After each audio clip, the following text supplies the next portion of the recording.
Namaskara. Welcome back to training based on case studies. Again, ಇದು ಒಂದು ದೊಡ್ಡ ಕಂಪ್ನಿಲಿ ಆಗಿರೋದು. ಅದು ದೊಡ್ಡ ಕಂಪ್ನಿ ಆಗಲಿ ಸಣ್ಣ ಕಂಪ್ನಿ ಆಗಲಿ ಮಿಸ್ಟೇಕ್ಸ್ ಆಗ್ತಾ ಇರುತ್ತೆ. ನಿಮ್ಗೆ ಗೊತ್ತಿದೆ ಕಂಪ್ನೀಸ್ ಎಲೆಕ್ಟ್ರಿಕಲ್ ಪವರ್ ಬೇಕು ಅಂದ್ರೆ 3 ಮಿಷನ್ಸ್ ನ ಯೂಸ್ ಮಾಡ್ತಾರೆ. They depend on 3 machines. That is a transformer, generator and UPS. In case a transformer mains EB power ಅಂತ ಹೇಳ್ತೀವಿ, ಅದನ್ನ ರಾ ಪವರ್ ಅಂತ. In case if it fails, transformer supply fail ಆಯ್ತು, the DG should start immediately automatically and it should take the load. Load ನ ತಗೋಬೇಕು, supply ಮಾಡಬೇಕು. ಇದಕ್ಕೆ ನಿಮ್ಮಲ್ಲಿ ಆಟೋಮೆಟಿಕ್ ಸಿಸ್ಟಮ್ ATS ಇರುತ್ತೆ, EMF ಪ್ಯಾನಲ್ಸ್ ಇರುತ್ತೆ, ಮತ್ತೆ PLC ಇರುತ್ತೆ. ಇದು ಕೇರ್ ತಗೊಳುತ್ತೆ. ಇಲ್ಲಿ ಎರಡು ತರ ಲೋಡು EB ಇಂದ DG ಗೆ ಟ್ರಾನ್ಸ್ಫರ್ ಆಗುತ್ತೆ. ಇದನ್ನ ಚೇಂಜ್ ಓವರ್ ಪ್ರೋಸೆಸ್ ಅಂತ ಹೇಳ್ತೀವಿ. ಒಂದು ಆಟೋಮೆಟಿಕ್ ಆಗುತ್ತೆ. ಇಲ್ಲಿ ಆಟೋಮೆಟಿಕ್ ಆಗೋದಕ್ಕೆ PLC ಇರುತ್ತೆ, ATS ಅಥವಾ EMF ಕೇರ್ ತಗೊಳುತ್ತೆ. ಇದು ಫೇಲ್ ಆಯಿತು ಅಂದ್ರೆ ನಿಮಗೆ ಮ್ಯಾನ್ಯಲ್ ಮಾಡೋದು ಗೊತ್ತಿರಬೇಕು ಆಪರೇಷನ್. ಅವತ್ತೇನಾಗಿದೆ, EB ಫೇಲ್ ಆಗಿದೆ, DG ಸ್ಟಾರ್ಟ್ ಆಗಬೇಕು. ಒಂದು DG ಸ್ಟಾರ್ಟ್ ಆಗಿದೆ, ಅದು ಲೋಡ್ ಯಾವಾಗ ಜಾಸ್ತಿ ಆಯ್ತೋ ಇನ್ನೊಂದು DG ಸಿಂಕ್ ಮಾಡ್ಲಿಕ್ಕೆ ನೋಡೋಣ, ಪ್ಯಾರಲ್ ಕನೆಕ್ಟ್ ಮಾಡ್ಲಿಕ್ಕೆ ಅದು ಟ್ರಿಪ್ ಆಗ್ತಾ ಇದೆ. ಸೊ ಯೂಶಲಿ ಪ್ರೋಸೆಸ್ ಹೇಗಿರುತ್ತೆ ಅಂದ್ರೆ ಸಿಸ್ಟಮ್, ನಿಮಗೆ ಗೊತ್ತಿದೆ ಕಂಪನಿಗಳಲ್ಲಿ EB ಫೇಲ್ ಆಗಿ ಲೋಡ್ ಚೇಂಜ್ ಓವರ್ ಆಯಿತು, DG ಮೇಲೆ ಲೋಡ್ ಅಂತಂದ್ರೆ ವಿತಿನ್ 10-15 ಸೆಕೆಂಡ್ಸ್ ನಲ್ಲಿ ಸಪ್ಲೈ ಬರುತ್ತೆ, ಲೋಡ್ ಕನೆಕ್ಟ್ ಆಗ್ಬಿಡುತ್ತೆ, DG ಮೇಲೆ ಚೇಂಜ್ ಆಗುತ್ತೆ. ಈ ಲೇಟ್ ಆಯ್ತು, ಈ ಡಿಲೇ 20 ಸೆಕೆಂಡ್ಸ್ 30 ಸೆಕೆಂಡ್ಸ್ ಡಿಲೇ ಆಯ್ತು ಅಂದ್ರೆ ಅಲ್ಲಿ ಸಿಸ್ಟಮ್ ಮೇಂಟೆನೆನ್ಸ್ ಡಿಪಾರ್ಟ್ಮೆಂಟ್ ಗೊತ್ತಾಗ್ಬಿಡುತ್ತೆ. ಬೇರೆ ಡಿಪೆಂಡ್ ಇರ್ತಾರಲ್ಲ, ಈ ಸೂಪರ್ವೈಸರ್ಸ್, ಇಂಜಿನಿಯರ್ಸ್, ಮ್ಯಾನೇಜರ್ಸ್ ಗೊತ್ತಾಗ್ಬಿಡುತ್ತೆ. Immediately they'll rush to the spot, ಗೊತ್ತಾಗುತ್ತೆ ಅವ್ರಿಗೆ ಏನೋ ಪ್ರಾಬ್ಲಮ್ ಆಗಿದೆ ಅಂತ. ಸೊ ಹಾಗೆ ಆಯ್ತು, ಯಾವಾಗ ಟೈಮ್ ತಗೊಂತ ಇವರು DG ರೂಮ್ LT ರೂಮ್ ಬಂದು ನೋಡಿದ್ದಾರೆ. DG ರೂಮ್ ಹತ್ರ ಈ poor fellow is struggling to switch on other DG, trip ಆಗ್ತಾ ಇದೆ. ಸರಿ, ಹೆಲ್ಪ್ ಮಾಡಿದ್ರು, ಪ್ರಾಬ್ಲಮ್ ಸಾಲ್ವ್ ಆಯ್ತು. ಸೊ ಆನ್ ಮಾಡಿಕೊಟ್ರು, ಲೋಡು DG ಮೇಲೆ ಬಂತು, ಪ್ರಾಬ್ಲಮ್ ಸಾಲ್ವ್ ಆಯಿತು. ಅಗೇನ್ ಇಲ್ಲಿ CAPA ಮತ್ತೆ root cause analysis. CA corrective action on ಮಾಡಿಕೊಟ್ಟಿದ್ದಾರೆ.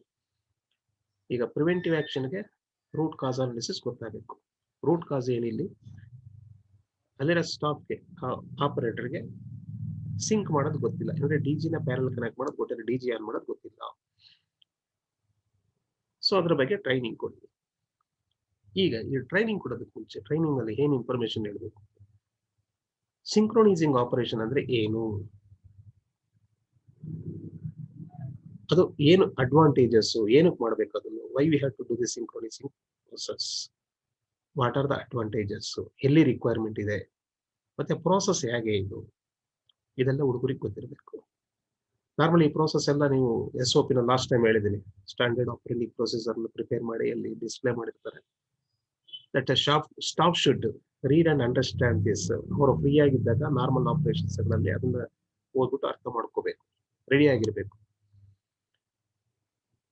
ಯೂಶಲಿಗೆ automatic synchronisation, automatic change over process fail ಆಗೋದಿಲ್ಲ, ಯಾಕೆಂದ್ರೆ ಮೋಸ್ಟ್ ಆಫ್ ದಿ PLC ಇಂದ ಕಂಟ್ರೋಲ್ ಆಗುತ್ತೆ. PLC will take care. In case ನಿಮ್ಮ ಬ್ಯಾಡ್ ಲಕ್ PLC ಏನಾದ್ರೂ ಮಾಲ್ ಫಂಕ್ಷನ್ ಆಯಿತು, work ಆಗಲಿಲ್ಲ ಅಂದ್ರೆ you should be in a position to do this operation manually. ಅದು ನಿಮ್ಮ ಟೀಮ್ಗೂ ಗೊತ್ತಿರಬೇಕು. ಸೊ ನೆಕ್ಸ್ಟ್ ಇದು ನೋಡೋಣ, what is this synchronising operation, requirement ಏನಕ್ಕೆ ಸಿಂಕ್ರೊನೈಸ್. ನಾನು ಹೇಳಿದೆ ಸಿಂಕ್ರೊನೈಸಿಂಗ್ ಅಂದ್ರೆ the process of connecting number of generators in parallel to share the load before it is going to trip. ಯಾವುದಾದ್ರೂ ಒಂದು DG ಟ್ರಿಪ್ ಆಗೋದಕ್ಕೆ ಮುಂಚೆ ಬೇರೆ DG ನ ಪ್ಯಾರಲ್ ಕನೆಕ್ಟ್ ಮಾಡಿ ಲೋಡ್ ನ ಈಕ್ವಲ್ ಆಗಿ ಶೇರ್ ಮಾಡೋ ಪ್ರೋಸೆಸ್ ನಾವು ಸಿಂಕ್ರೊನೈಸಿಂಗ್. ಇವೆಲ್ಲ ಪ್ಯಾರಲ್ ಕನೆಕ್ಟ್ ಆಗೋದ್ರೆ that is also called as a parallel operation. Synchronising is nothing but a parallel operation. You can connect any number of DGs in parallel. Totally more than one, ಒಂದಕ್ಕಿಂತ ಜಾಸ್ತಿ DG parallel connect ಮಾಡಿದಾಗ ಅದನ್ನ parallel operation. ಪ್ಯಾರಲ್ಗೆ connect ಮಾಡಬೇಕು, ಯಾಕೆಂದ್ರೆ ನಿಮಗೆ parallel even if you connect 20 numbers of DG in parallel also, terminal voltage remains same, but current will be different. Load equal ಆಗಿ share ಆಗುತ್ತೆ. That is the reason it is called as a parallel operation. ಈಗ requirement ಏನಕ್ಕೆ ಬೇಕಿತ್ತು ಅಂತಂದ್ರೆ to share the load. ನಾನು ಹೇಳಿದೆ, for example assume you are in 2 DGs, 2 DGs ಇದೆ. ಒಂದು DG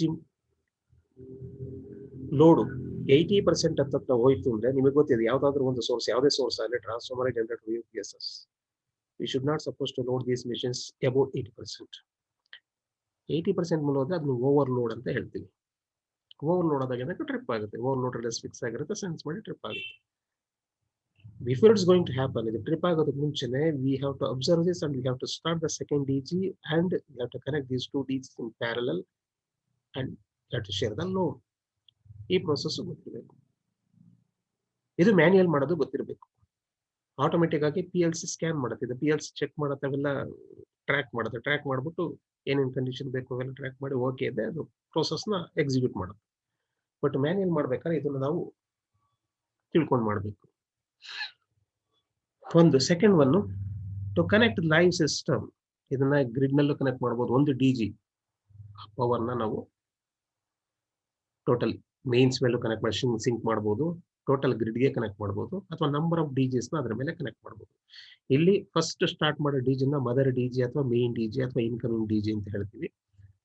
ಅದ್ರ ಮೇಲೆ ಕನೆಕ್ಟ್ ಮಾಡೋ DG ನಂಬರ್ ಆಫ್ DGಸ್ನ DGs to be synced, DGs to be synchronized, DGs to be connected. Next, to shut down the individual generators for maintenance or repair purpose. ಈಗ ಒಂದು 4 DG ನೀವು synchronising ಮಾಡಿದ 4 DGs parallel ಓಡ್ತಾ ಇದೆ, load ತಗೊಂಡಿದೆ. ಅದ್ರಲ್ಲಿ ಯಾವುದಾದ್ರು ಒಂದು DGಗೆ ಏನಾದರೂ ಪ್ರಾಬ್ಲಮ್ ಇದೆ, ನೀವು ಅದನ್ನ ಆಫ್ ಮಾಡಿಕೊಂಡು ಸೊ ರಿಪೇರಿ ಮಾಡಬೇಕು, ಸರ್ವಿಸ್ ಮಾಡಬೇಕು ಅಂದ್ರೆ it is easy. Just disconnect that particular DG, switch off that particular DG, isolate that this particular DG from the load. The load will not suffer because the load will be connected on remaining 3 DGs. ಇದು possible ಇಲ್ಲಿ.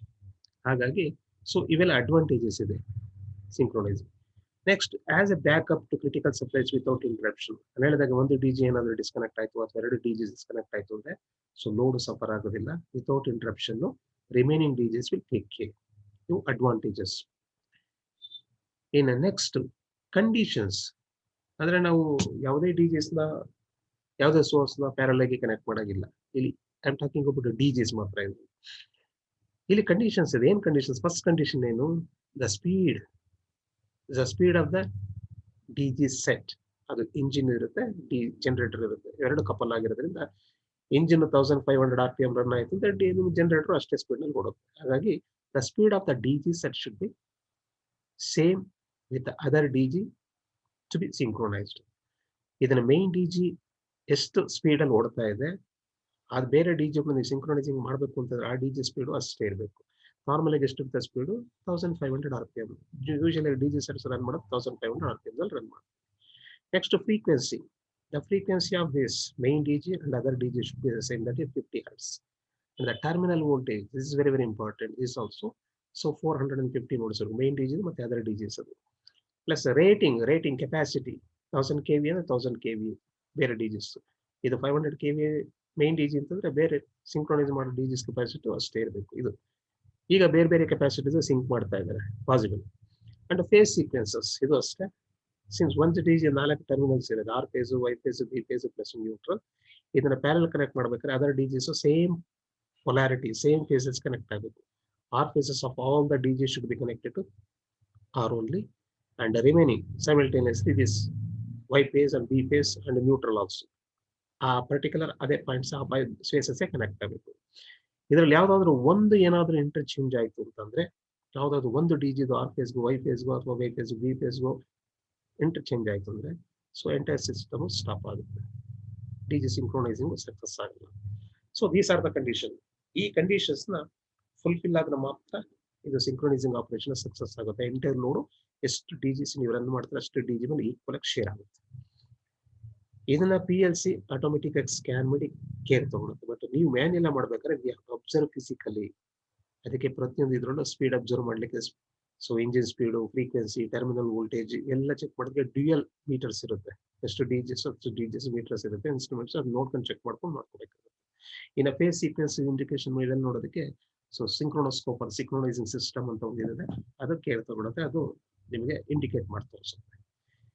ನೀವು manual operation ಮಾಡಬೇಕಾದ್ರೆ ಇವೆಲ್ಲ Tally ಆಯಿತು, ಇವೆಲ್ಲ ಕರೆಕ್ಟಾಗಿ fulfil ಆಯಿತು, equal ಇದು ಅಂತಂದ್ರೆ ನಿಮ್ಮ ಸಿಂಕ್ರೋನೋಸ್ಕೋಪ್ನಲ್ಲಿ ಅದು ನಿಮ್ಮ ಸಿಂಕ್ರೋನೋಸ್ಕೋಪ್ ಒಂದು ರೆಡ್ ಇಂಡಿಕೇಶನ್ ತೋರಿಸುತ್ತೆ. ಅಂದ್ರೆ ಸಿಂಕ್ರೋನೋಸ್ಕೋಪ್ ಮೇಲೆ ಒಂದು ಇಂಡಿಕೇಟರ್ ಇರುತ್ತೆ, ರೆಡ್ ಇಂಡಿಕೇಟರ್. ಆ ಸಿಂಕ್ರೋನೋಸ್ಕೋಪ್ ಮೇಲೆ ಆ ನೀಡ್ಲಿರುತ್ತೆ, ಅದು ರನ್ ಆಗ್ತಾ ಆಗ್ತಾ ನಲ್ ಪಾಯಿಂಟ್ ಬಂತು ಅಂತಂದ್ರೆ that is the right time to close the load breaker. ಅಲ್ಲಿವರೆಗೂ ನೀವು ವೆಯ್ಟ್ ಮಾಡಬೇಕು.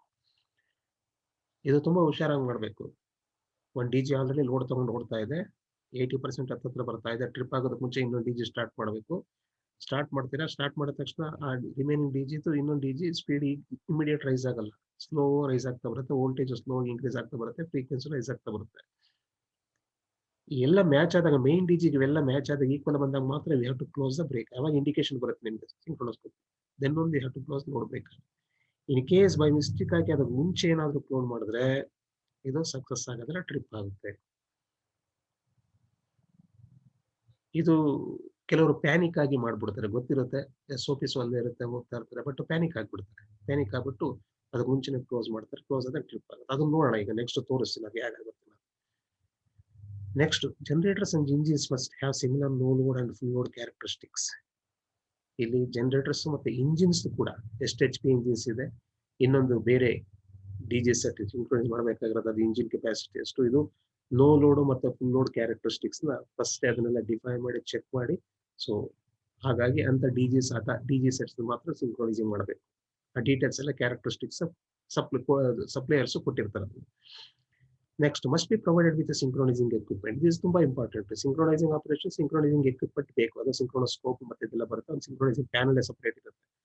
ಇದು ಬೇಕು, ಇದಿದ್ರೆ ಮಾತ್ರ ಸಾಧ್ಯ. ಪ್ಯಾರಲಲ್ ಆಗಿ ಇದು ಆಟೋಮೆಟಿಕ್ ಆಗಿ PLC ಮಾಡುತ್ತೆ ಮತ್ತೆ ಮ್ಯಾನ್ಯಲ್ ಆಗಿ ಈ ಸಿಂಕ್ರೊನೋಸ್ಕೋಪ್ ಹೆಲ್ಪ್ ಇಂದ ಮಾಡಬಹುದು. Next, must include reverse power and over current relay. ಇದು ತುಂಬಾ ಇಂಪಾರ್ಟೆಂಟ್.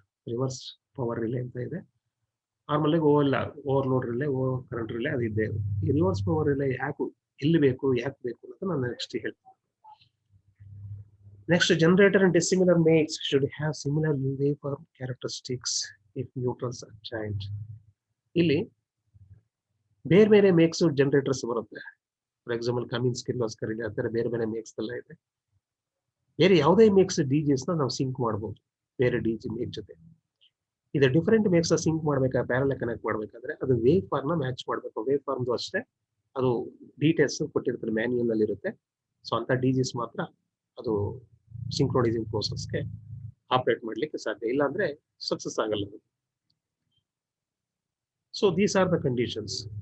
ನೆಕ್ಸ್ಟ್, ಪ್ರೊಸೀಜರ್ ಏನು? SOP ಇರುತ್ತೆ, SOP ನಲ್ಲಿ ಇರುತ್ತೆ. ಮೊದಲನೇದು, synchronising can be achieved manual ಆಗು ಮಾಡಬಹುದು ವಿತ್ ಸಿಂಕ್ರೊನೋಸ್ಕೋಪ್ ಯೂಸ್ ಮಾಡಿಕೊಂಡು, ಪ್ಯಾನಲ್ ಯೂಸ್ ಮಾಡಿ.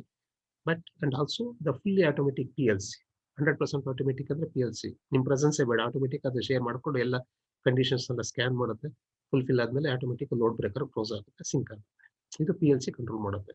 In case PLC malfunction ಆಗಿ ಆಗಲಿಲ್ಲ ಅಂದ್ರೆ you should know how to do it manually with the help of SOPs. SOPs must. SOPs ಇರಬೇಕು, ಅಲ್ಲಿರೋ ಟೀಮ್ಗಳಿಗೆ ಹೇಳಿರ್ಬೇಕು, ಆ ಟೀಮ್ಗಳು ಅಬ್ಸರ್ವ್ ಮಾಡ್ತಾ ಇರ್ಬೇಕು, ಎವ್ರಿಡೇ ನೋಡ್ತಾ ಇರ್ಬೇಕು. ಅದು ಫ್ರೀ ಆಗಿದ್ದಾಗ ಇದು ನೋಡ್ಬಿಟ್ಟು ತಿಳ್ಕೊಂಡಿರ್ಬೇಕು ಅದ್ರ ಬಗ್ಗೆ, ಪ್ರೋಸೆಸ್ ಸ್ಟೆಪ್ ಬೈ ಸ್ಟೆಪ್ ಹೇಗೆ ಮಾಡೋದು ಅಂತ. ಈಗ 2 DG ಇದೆ, DG2 ಮತ್ತೆ DG1. ಅಂತ ಇಲ್ಲಿ DG2 ನಾನು ಮದರ್ DG ಆಗಿ ಕನ್ಸಿಡರ್ ಮಾಡಿದ್ರೆ, ಮೇನ್ DG ಆಗಿ. ಇದು ಕನೆಕ್ಟ್ ಆಗಿದೆ, ಲೋಡ್ ಕನೆಕ್ಟ್ ಆಗಿದೆ ಈ DG ಮೇಲೆ. ನೋಡಿ, ಬ್ರೇಕರ್ ಕ್ಲೋಸ್ ಆಗಿದೆ, ಕನೆಕ್ಟ್ ಆಗಿದೆ, ರನ್ ಆಗ್ತಾ ಇದೆ. Now we have to sync this DG, first DG with this to share the total load. ಇದು 80% ಲೋಡ್ ಟ್ರಿಪ್ ಆಗುತ್ತೆ, ಅದಕ್ಕೆ ಮುಂಚೆನೆ ಇದನ್ನ ಸ್ಟಾರ್ಟ್ ಮಾಡ್ಬೋದು. ನೀವು ಮ್ಯಾನ್ಯಲ್ ಗೊತ್ತಿದೆ, ಸೆಲೆಕ್ಟರ್ ಸ್ವಿಚ್ ನ ಮ್ಯಾನ್ಯಲ್ ಹಾಕೋಬೇಕು. ಅಲ್ಲಿ on and of button push button switches ಇದೆ, ಚೆಕ್ ಮಾಡ್ಕೊಂಡು ಸ್ವಿಚ್ ಇಂಜಿನ್ ಆನ್ ಮಾಡ್ಕೊಂಡು ಇದು ಸ್ಟಾರ್ಟ್ ಆಗುತ್ತೆ. ಸ್ಟಾರ್ಟ್ ಆದಾಗ ನಿಮಗೆ ಡ್ಯೂಯಲ್ ವೋಲ್ಟ್ ಮೀಟರ್ಸ್ ನೋಡಿ, ಇದ್ರ ವೋಲ್ಟೇಜ್ ಎರಡು ತೋರಿಸ್ತಾರೆ. ಇಟ್ಸ್ ಆಲ್ರೆಡಿ ರೀಚ್ 415 ವೋಲ್ಟ್ಸ್ ಇರುತ್ತೆ, 1500 RPM ರನ್ ಆಗ್ತಾ ಇದೆ, ಪ್ಲಸ್ 50 ಹರ್ಟ್ಸ್ ಸಪ್ಲೈ ಫ್ರೀಕ್ವೆನ್ಸಿ ಇದೆ. ಇದು ಚೆಕ್ ಮಾಡ್ಬೋದು. ಇನ್ಸ್ಟ್ರೂಮೆಂಟ್, ಮೆಜರಿಂಗ್ ಇನ್ಸ್ಟ್ರೂಮೆಂಟ್ಸ್ ತೋರಿಸ್ತಾ ಇರುತ್ತೆ. ವಿತ್ ರೆಸ್ಪೆಕ್ಟ್ ಟು ದಿಸ್ ಇದನ್ನು ಚೆಕ್ ಮಾಡ್ಕೊಳ್ಳಿ. ಇದು ಸ್ಲೋ ರೈಸ್ ಆಗ್ತಾ ಬರುತ್ತೆ, ಅದು ಸ್ಪೀಡ್ ರೈಸ್ ಆಗ್ತಾ ಇರುತ್ತೆ, ವೋಲ್ಟೇಜ್ ರೈಸ್ ಆಗ್ತಾ ಇರುತ್ತೆ, ಮತ್ತು ಫ್ರೀಕ್ವೆನ್ಸಿ ರಿಕ್ವೈರ್ಡ್ ಇದಕ್ಕೆ ಬರ್ತಾ ಇರುತ್ತೆ. ಅಲ್ಲಿವರೆಗೂ ನೀವು ವೆಯ್ಟ್ ಮಾಡಬೇಕು. ಇದು 3 ಈ ವೀಕ್ ಈಕ್ವಲ್ಗೆ ಫುಲ್ಫಿಲ್ ಆಯ್ತು, ಕಂಡೀಷನ್ ಫುಲ್ಫಿಲ್ ಆದ್ಮೇಲೆ ನಿಮ್ಮ ಸಿಂಕ್ರೊನೈಸಿಂಗ್ ಸ್ಕೋಪ್, ಸಿಂಕ್ರೊನೈಸಿಂಗ್ ಸಿಸ್ಟಮ್ ಅಂತ ಇದೆ. ಇದು ಈ ಸಿಸ್ಟಮ್ ನಿಮಗೆ ಇಂಡಿಕೇಶನ್ ಕೊಡುತ್ತೆ, ಅದು ಸ್ಕ್ಯಾನ್ ಮಾಡುತ್ತೆ, ನೋಡುತ್ತೆ, ಚೆಕ್ ಮಾಡಿದ ತಕ್ಷಣ ಏನಾಗುತ್ತೆ, ನಿಮಗೆ ಇಂಡಿಕೇಟರ್ ಬರುತ್ತೆ.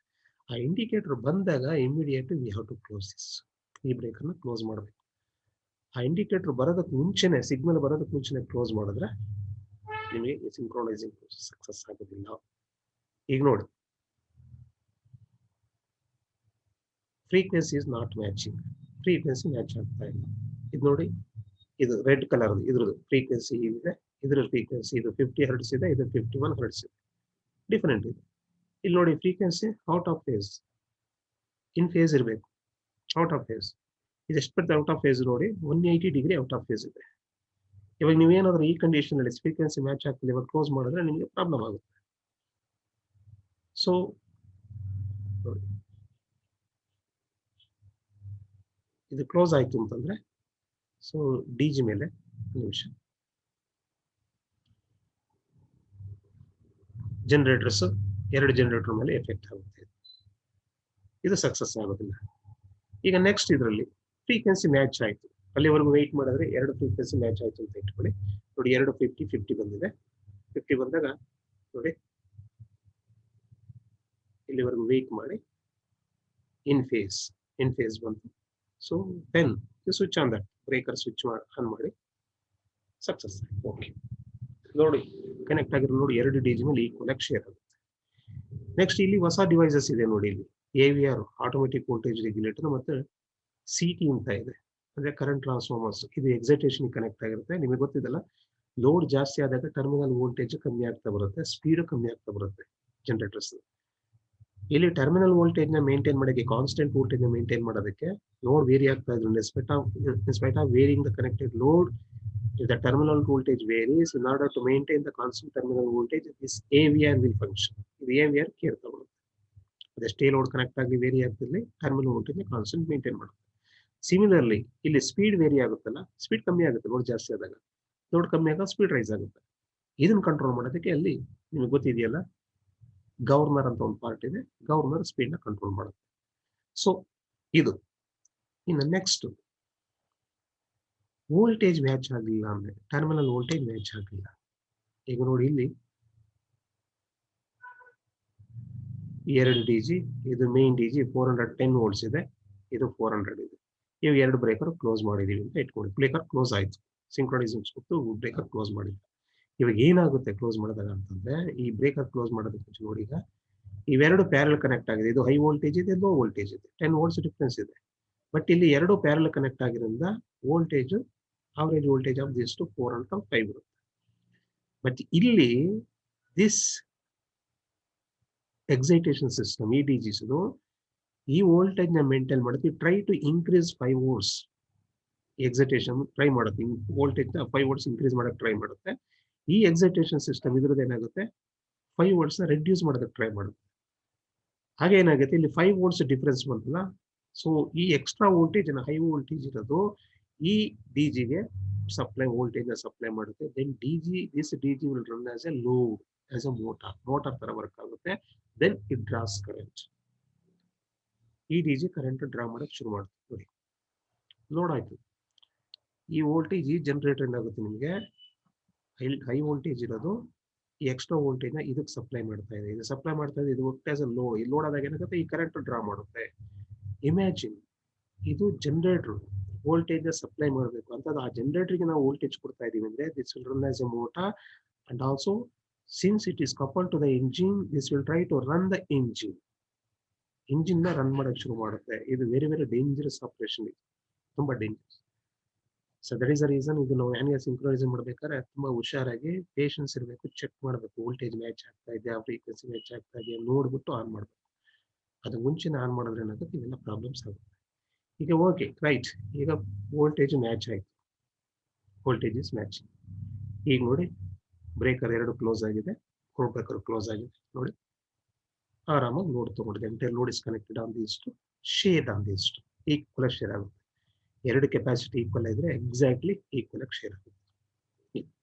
This is next. ಇನ್ನೊಂದು ಕಂಡೀಷನ್ ಹೇಳಿದೆ ನಿಮಗೆ, capacity of the rating of generators must be same ಅಂತ. ಇದು usually rating must be same ಇರಬೇಕು. ಇದು ಸ್ವಲ್ಪ ಸ್ಲೈಟ್ ಡಿಫರೆನ್ಸ್ ಇದ್ರೆ ಓಕೆ. ಫಾರ್ ಎಕ್ಸಾಂಪಲ್ ಇದು 1000 KVA, ಇದು 750 KVA, ಅಥವಾ 1000 KVA, ಇದು 500 KVA, ಇದು okay. Engine capacity slight difference ಇದ್ರೆ ಓಕೆ. ಬಟ್ ತುಂಬಾ ಡಿಫರೆನ್ಸ್ ಇತ್ತು ಅಂದ್ರೆ ಏನಾಗುತ್ತೆ ಅಂದ್ರೆ, ಅಫ್ಕೋರ್ಸ್ ಇದು ಸಿಂಕ್ ಮಾಡಿದ್ವಿ ನೋಡಿ, ಸಿಂಕ್ ಮಾಡಿದಾಗ ಏನಾಗುತ್ತೆ, ಸೊ ನಾವು load also it will share on these 2 DG sets as per the percentage ratio of this capacity. The capacity ratio ಎಷ್ಟಿದೆ ಅದ್ರ ಮೇಲೆ ಶೇರ್ ಆಗ್ತಾ ಹೋಗುತ್ತೆ, ಎಕ್ಸಾಕ್ಟ್ ಶೇರ್ ಆಗುತ್ತೆ. Assume now these two DGs are running and taking load, sync ಆಗಿದೆ. In case this DG fails, ಇದು stop ಆಯ್ತು ಅಂತ ಇಟ್ಕೊಳ್ಳಿ in between. ಇದು ಸ್ಟಾಪ್ ಆದಾಗ ಏನಾಗುತ್ತೆ, this load comes on this. The entire load will be on this DG. Since its capacity is higher, if it is within the limit, ಇಷ್ಟೊಳಗಡೆ 80% ಒಳಗಡೆ capacity ಒಳಗೆ ಇತ್ತು ಅಂತಂದ್ರೆ this will sustain, ತಗೊಳುತ್ತೆ, load ತಗೊಳುತ್ತೆ. In other, ಈ ಬೇರೆ condition ಅಲ್ಲಿ in case ಈ ಡಿಜಿ ಸ್ಟಾಪ್ ಆಯ್ತು ಅಂತಂದ್ರೆ imagine this load will transfer on this small capacity DG. Definitely that's will also trip, purpose serve ಆಗಲ್ಲ, ಎರಡು ಟ್ರಿಪ್ ಆಗುತ್ತೆ. So the entire connected load will suffer. ಹಾಗಾಗಿ ಇದನ್ನ ಈಕ್ವಲ್ ಕೆಪಾಸಿಟಿ ಇದ್ರೆ ಮಾತ್ರ ಮಾಡ್ತಾರೆ. ಬಟ್ ಡಿಸಿಮಿಲರ್ ಕೆಪಾಸಿಟಿ, ಬೇರೆ ಬೇರೆ ಕೆಪಾಸಿಟಿ ಮಾಡ್ತಾರೆ, ಬಟ್ ಅಷ್ಟೊಂದು ತುಂಬಾ ಡಿಫ್ರೆನ್ಸ್ ಇರಬಾರ್ದು. ಇಲ್ಲಿ ನೋಡಿ, ಈಗ ಡಿಫ್ರೆನ್ಸ್ ಇದು 50% ಇದೆ ಆಲ್ಮೋಸ್ಟ್. ಇದು 50 HP ಇಂಜಿನ್, ಇದು 500 HP, ಇದು 50 HP ಇಂಜಿನ್. ಇದು ಜನರೇಟರ್ ಕೆಪಾಸಿಟಿ ಹಾಗೆ ಇರುತ್ತೆ. ಇದು 1000 kV ಅಥವಾ ಇದು ಈ ರೇಷಿಯೋ ಪ್ರಕಾರ ಇನ್ನು ಕಮ್ಮಿ, ತುಂಬಾ ಕಮ್ಮಿ ಇರುತ್ತೆ. ಸೊ ಈ ತರ ಡಿಫರೆಂಟ್ ಕೆಪಾಸಿಟಿ ಇರೋ ಡಿಜೆ ಸೆಟ್ಸ್ ನ ಸಿಂಕ್ ಮಾಡಿದ್ರೆ ಇದೊಂದು disadvantage. When one DG fails, lower capacity DG fails, that load comes on the higher capacity, it will sustain, it will work to some extent if it is below 80%. In case the bigger, higher capacity DG fails, though entire load falls on the smaller capacity, when it exceeds more than 80%, definitely that will also trip purpose server. So ಹಾಗಾಗಿ while do this operation, ಈ operation ಮಾಡಬೇಕಾದ್ರೆ ತುಂಬಾ ಹುಷಾರಾಗಿದೆ, panic ಆಗಕ್ಕೆ ಹೋಗಬಾರ್ದು. Nothing ಇಲ್ಲ, ಒಂದು 2-3 seconds ಹೆಚ್ಚಿಗೆ ತಗೊಂಡ್ರು ಕೂಡ ಪ್ಯಾನಿಕ್ ಆಗಬೇಡಿ. SOPs ಇರುತ್ತೆ, ಸ್ಟೆಪ್ ಬೈ ಸ್ಟೆಪ್ ನೋಡ್ಕೊಳ್ಳಿ. ನಿಮಗೆ ಪ್ಯಾನಲ್ ಮುಂದೆ ನಿಂತ್ಕೊಂಡ್ರೆ 2 DG ಸಿಂಕ್ ಮಾಡ್ತಾ ಇದ್ರಿಂದ 2 DG volt meter, dual volt meter ಇರುತ್ತೆ, ಡ್ಯುಯಲ್ ಫ್ರೀಕ್ವೆನ್ಸಿ ಮೀಟರ್ ಇರುತ್ತೆ, ಸಿಂಕ್ರೋನೋಸ್ಕೋಪ್ ಇರುತ್ತೆ. ಅಬ್ಸರ್ವ್ ಮಾಡ್ತಾ ಇರಿ, 2 ವೋಲ್ಟೇಜ್ ಸೇಮ್ ಆಯ್ತಾ, ಓಕೆ. 2 ಫ್ರೀಕ್ವೆನ್ಸಿ ಸೇಮ್ ಇದೆಯಾ, ಓಕೆ. ನೆಕ್ಸ್ಟ್ ಫೇಸ್ ಸೀಕ್ವೆನ್ಸ್ ಅದು ಇಂಡಿಕೇಟ್ ಮಾಡಿ ತೋರಿಸ್ತದೆ. ನಲ್ ಪಾಯಿಂಟಿಗೆ ಬರುತ್ತಾ, ನೀಡ್ಲ ಹತ್ರ ಆಗ್ತಾ ನಲ್ ಪಾಯಿಂಟಿಗೆ ಬಂದ ತಕ್ಷಣ ನಿಮಗೆ ರೆಡ್ ಇಂಡಿಕೇಶನ್ ಬರುತ್ತೆ. So that is a right time to close the load breaker. Check ಅಂತ ಕ್ಲೋಸ್ ಮಾಡಿ ನೋಡ್ತಾ ಹೋಗಿ, ನಥಿಂಗ್ ಇಲ್ಲ. ನೀವು ಅದಕ್ಕೆ ಮುಂಚೆ ಏನಾದರೂ ಕ್ಲೋಡ್ ಮಾಡ್ತೀವಿ ಬೈ ಕನ್ಫ್ಯೂಸ್ ಆಗಿ ಪ್ಯಾನಿಕ್ ಆಗಿ ಕ್ಲೋಸ್ ಮಾಡಿದ್ರಂದ್ರೆ ನನಗೆ ತೋರಿಸಿದ್ನಲ್ಲ ಆ ಥರ ಪ್ರಾಬ್ಲಮ್ ಆಗುತ್ತೆ, ಡಿಸ್ಟರ್ಬ್ ಆಗುತ್ತೆ. ಸೊ ದಟ್ ನೀವು ಫ್ರೀ ಆಗಿದ್ದಾಗ ಇದನ್ನೆಲ್ಲ ಚೆಕ್ ಮಾಡಿಕೊಂಡು, plus usually this Saturday Sunday ಇದ್ದಾಗ ಸ್ವಲ್ಪ ಇವನ್ನೆಲ್ಲ ಬೇಕಾದ್ರೆ ಕ್ಲೈಂಟ್ ಪರ್ಮಿಷನ್ಸ್ ಕೊಟ್ರೆ ಇವನ್ನ ಚೆಕ್ ಮಾಡ್ಕೋಬಹುದು, ಮಾಡ್ಬೋದು, ಲೋಡ್ ಮಾಡಿ ಚೆಕ್ ಮಾಡ್ಕೊಳ್ಳಿ. ಪ್ಲಸ್ ನೀವು ಸೀನಿಯರ್ಸ್ ಇರೋರು, ಈ ಫ್ರೆಷರ್ಸ್ ಮತ್ತೆ ಹೊಸಬ್ರು ಬರ್ತಾರಲ್ಲ, ಅವ್ರಿಗೆ ಇದು ಬ್ರೀಫಿಂಗ್ ಟೈಮ್ನಲ್ಲಿ ಇದು ಸ್ವಲ್ಪ ಹೇಳ್ತಾ ಇದ್ರೆ ಒಂದು 5 ನಿಮಿಷ 10 ನಿಮಿಷ ಬ್ರೀಫ್ ಮಾಡಿದ್ರೆ ಸೊ ಅವ್ರಿಗೆ ಹೆಲ್ಪ್ ಆಗುತ್ತೆ. So they will not depend on you. ಇಲ್ಲ ಅಂದ್ರೆ ಪ್ರತಿಯೊಂದಕ್ಕೂ ನೀವು ಹೋಗ್ಬೇಕಾಗುತ್ತೆ. ಹಾಗಾಗಿ so this is very very important, synchronizing ಅನ್ನೋದು. ಹೋಪ್ ಯು ಅಂಡರ್ಸ್ಟುಡ್, ಅರ್ಥ ಆಗಿದೆ ಅನ್ಸುತ್ತೆ. ಇದಕ್ಕಿಂತ ಇನ್ನೂ ಹೆಚ್ಚಿಗೆ ಇನ್ಫಾರ್ಮೇಶನ್ ಬೇಕು ಅಂತಂದ್ರೆ ನನ್ನ ಚಾನಲ್ಗೆ ಸಬ್ಸ್ಕ್ರೈಬ್ ಆಗಿ, ಮತ್ತೆ ನಿಮ್ಮ ಫ್ರೆಂಡ್ಸ್ಗಳಿಗೂ, ನಿಮ್ಮ ಕೊಲೀಗ್ಸ್ಗಳಿಗೂ, ನಿಮ್ಮ ಟೀಮ್ಗೆ ಹೇಳಿ ಸಬ್ಸ್ಕ್ರೈಬ್ ಆಗೋದಕ್ಕೆ ಹೇಳಿ. ಸೊ ಇನ್ನೂ ಹೆಚ್ಚಿಗೆ ಇನ್ಫಾರ್ಮೇಶನ್ ತಗೊಂಡು ಮೋರ್ ವಿಡಿಯೋಸ್, ಇನ್ನೂ ಹೆಚ್ಚಿಗೆ ವಿಡಿಯೋಸ್ ಮಾಡಬೇಕು ಅಂತ ಇದ್ದೀನಿ ಟಾಪಿಕ್, ಬೇರೆ ಬೇರೆ ಟಾಪಿಕ್ ಮೇಲೆ. ಹಾಗಾಗಿ ಟಾಪಿಕ್ಸ್ ಸಜೆಸ್ಟ್ ಮಾಡಿ, ಕೆಲವು ಸಜೆಸ್ಟ್ ಮಾಡ್ತಾ ಇದ್ದಾರೆ, ಫೀಡ್ಬ್ಯಾಕ್ ಬರ್ತಾ ಇದೆ, ನನಗೆ ತುಂಬಾ ಸಂತೋಷ. Thank you very much. So subscribe ಆಗಿ, ಸೊ ಎಂಜಾಯ್ ಮಾಡಿ, ಕಲ್ತ್ಕೊಳ್ಳಿ. ಏನಾದ್ರು ಡೌಟ್ಸ್ ಇದ್ರೆ ಕಾಲ್ ಮಾಡಿ. ಸೊ ನಿಮ್ಮ ಎಕ್ಸ್ಪೆಕ್ಟೇಷನ್ ತಕ್ಕನಾಗೆ ನಾನು I will try to reach your expectation. Thank you very much. Take care.